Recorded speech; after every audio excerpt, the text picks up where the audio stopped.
What do you do when you're under attack?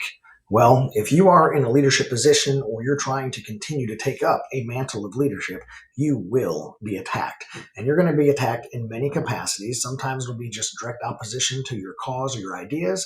Sometimes it'll be direct opposition to a workflow or a mechanism or something like that. But you will be attacked at some point, and generally the attacks are personal. So I want to give you a couple of tips and tricks real quick on how to deal with being attacked, especially in a more public forum, like a group setting, a board meeting, a team building exercise online, something like that.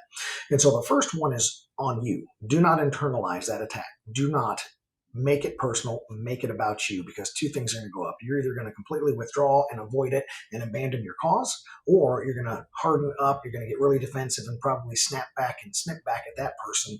And then you've been drawn down to their level and you get into a more friction-based conversation.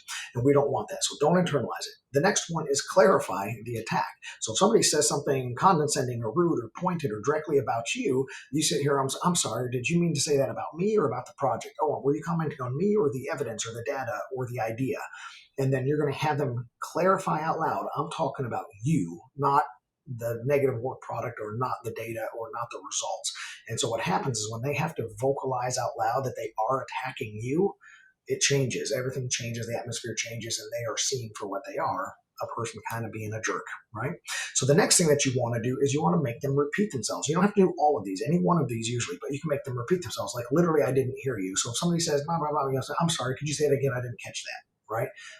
When they have to repeat it, it completely deflates them. It loses any steam or humor that it might have been intended to have.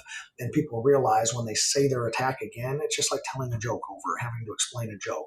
The attack itself loses steam. And when you repeat it, if they are bold enough to repeat it a second, I don't understand. I don't understand what you're saying. Say it again. Say that in a different way so I can comprehend it, right? They're going to really, really look foolish. And so you can deflate the situation, point out the personal behavior, and you're doing it in a very professional and humble way, which is one of the principles of leadership.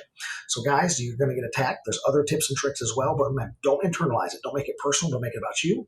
Clarify, is the attack against me? Did you mean that to be pointed directly at me or at the content or whatever? And then number three, have them repeat. The other one you can do is have them repeat themselves. Hey, could you say that again? I'm sorry, I didn't catch that. Could you clarify? Could you phrase that in another way? So I'm trying to pick up what you're saying. And I think you're going to really see ways to de-escalate attacks and put people a little bit back on their heels and keep things professional and clean and moving forward, and ultimately increase your influence as a leader instead of decrease it. Try those out. Let me know how it goes in the comments.